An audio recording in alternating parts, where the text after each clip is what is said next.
critical to the success of this lengthy operation. Together, we are sending a clear and unequivocal message that those who exploit our workforce, undermine our economy, and violate federal laws will be held accountable.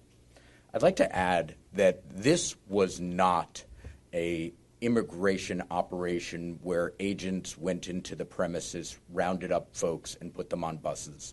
This has been a multi-month criminal investigation where we have developed evidence, conducted interviews, gathered documents, and presented that evidence to the court in order to obtain a judicial search warrant.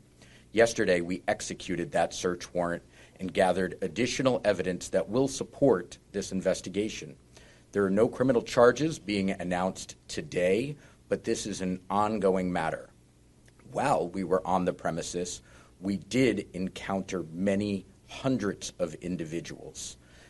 Of those, as I previously mentioned, 475 were illegally present in the United States or in violation of their presence in the United States, working unlawfully, who have entered through a variety of different means into the United States, some that illegally crossed the border into the United States, some that came in through visa waiver and were prohibited from working, some that had visas and overstayed their visas.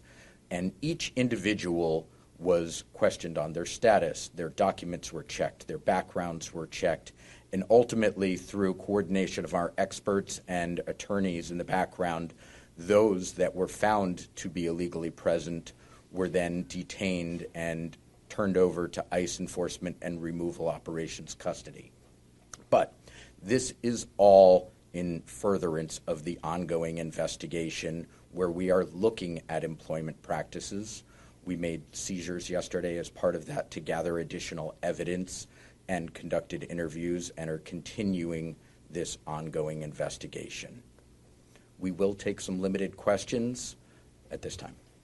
Of the 475, how many were Korean nationals? The Korean media are reporting as many as 300. There was a majority of Korean nationals from the 475. I don't have the exact nationality breakdown for you, but we can likely get that after the fact. Were these employees of HLGA Battery? Were they employees of construction contractors that were doing construction work on the site? Who did they work for? As we had determined through our investigation in advance and certainly experienced yesterday, there was a network of subcontractors and subcontractors for the subcontractors there.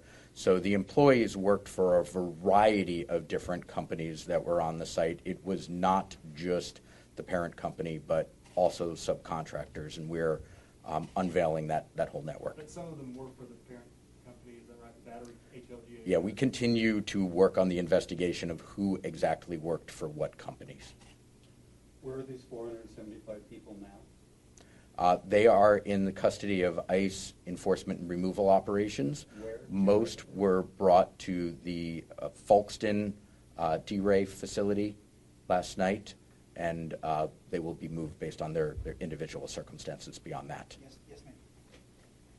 WTOC has been investigating and reporting on the presence of undocumented workers on the site for about a year now, and so this has kind of been something that's been known to some extent in the local community. What is it that prompted Homeland Security investigations to look into this? Yeah, we are aware, and we have monitored that reporting as well. We have also received many leads from community members, from prior workers. We have conducted many arrests through the immigration operations throughout the state of Georgia that have identified other employees that, when encountered, informed us that they worked there.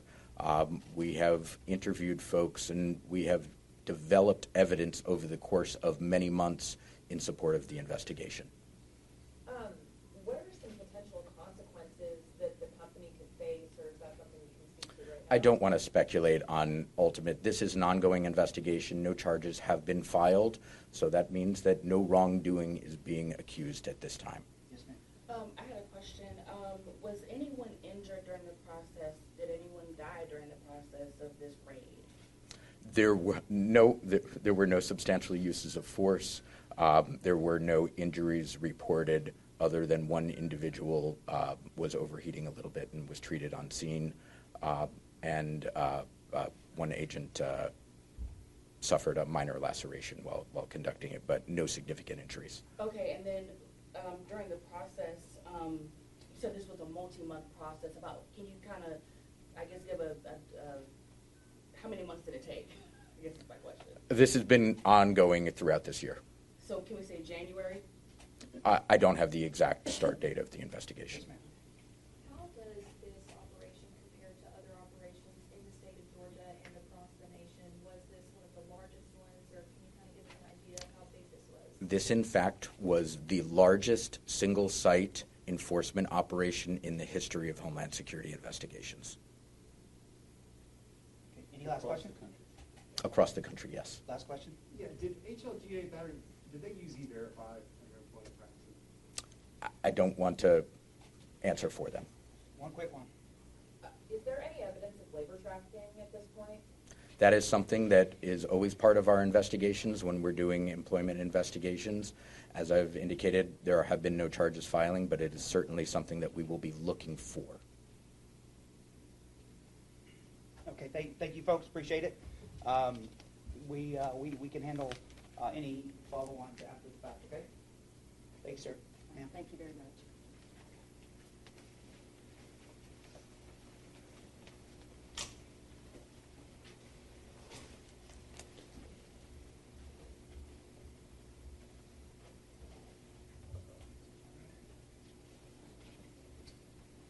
Okay, that concludes our press conference for today. If there's any follow-ups, you have my email.